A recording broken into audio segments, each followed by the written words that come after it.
Pertama, pengajian yang khusus. Kedua, pengajian yang umum.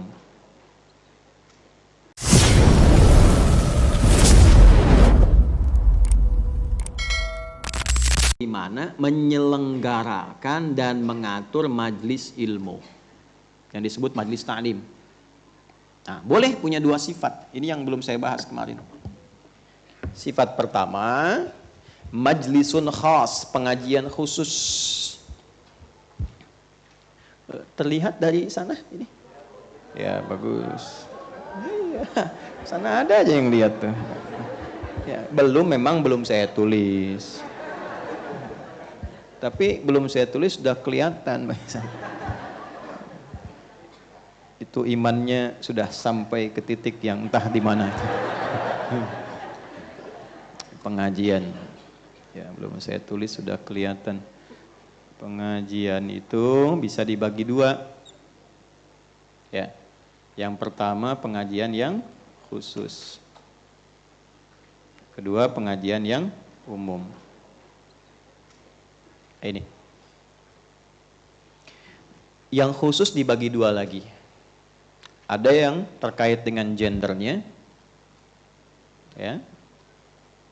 Misalnya khusus pengajian ibu-ibu saja. Khusus pengajian bapak-bapak saja. Artinya kan dikhususkan. Ya, pengajian ibu-ibu kan jelas kalimatnya ibu-ibu. Nah, kalau sudah tahu khusus dan memang hanya untuk ibu-ibu, bapak nggak usah maksa. Ya, sekalipun pematerinya bagus kan, apalagi nyamar pakai cadar dan sebagainya kan, begitu dibuka kumisan kan masalah tuh. Nah, ini pelanggaran. Nanti saya detilkan. Yang kedua, ada memang secara tema dan kondisinya ini khusus. Ya. Misal kondisi di instansi tertentu untuk pembekalan tertentu. Tadi saya sampaikan sifat di militer, misalnya pembekalan, ada pasukan khusus, atau armed, cavalry, macam-macam, infanteri, khusus pengajian. Atau di udara ada skuadron misalnya 17, 14, macam-macam. Pengajian di situ. Nah, tidak menjadi adab yang baik ketika Anda maksa. Ini kan untuk mengenal Allah, masa dibatasi? Gitu. Ini dikhususkan situasinya beda, kondisinya tidak sama. Atau misalnya di perusahaan tertentu ingin ada pembekalan keislaman, jadi terbatas, bukan ingin eksklusif, tapi kondisinya memang terbatas. Paham sampai sini? Baik. Nah, yang khusus terkait gender ini sampai diatur, Bu. Misal, kalau kita ngaji beberapa hadis-hadis termasuk di Al-Bukhari, topik ketiga itu ada namanya Kitabul Ilmi.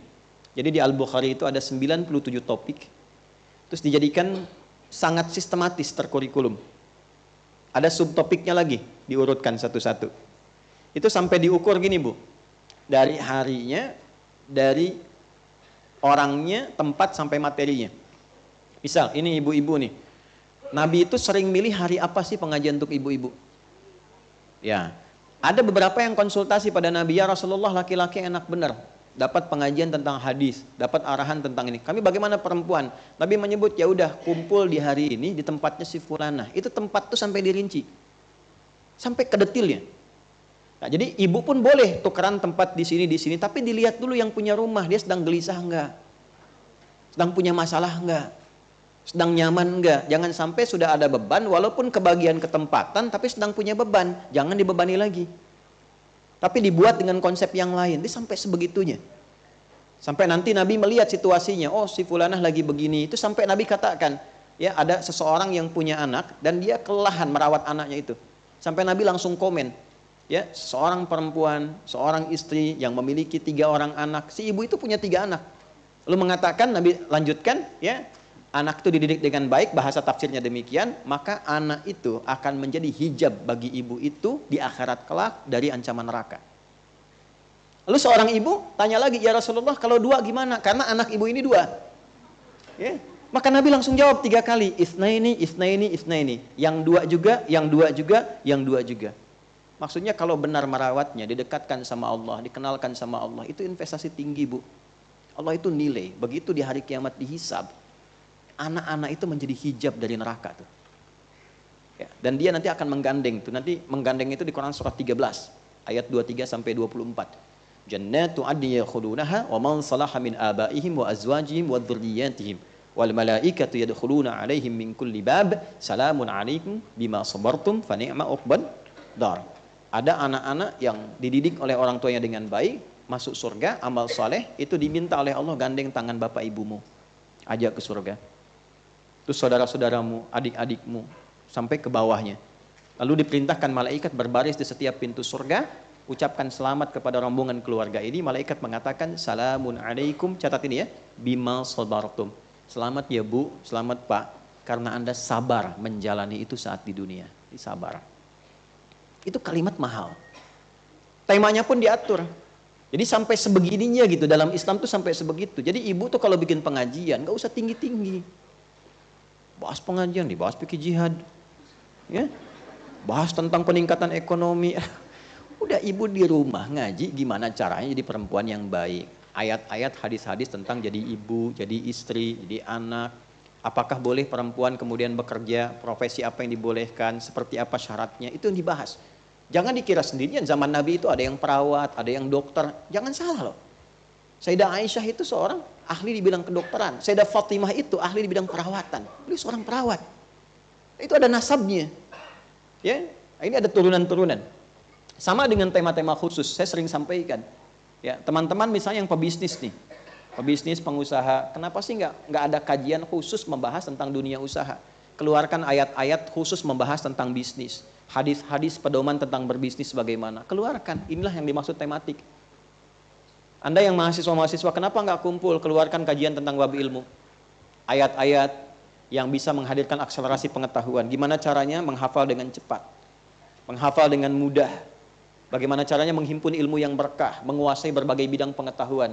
Dulu orang Islam, itu hampir tidak ada yang menguasai 1-2 bidang. Rata-rata paling sedikit 5 bidang. Ya, silahkan cek Imam Syafi'i itu berapa disiplin ilmu yang dikuasai.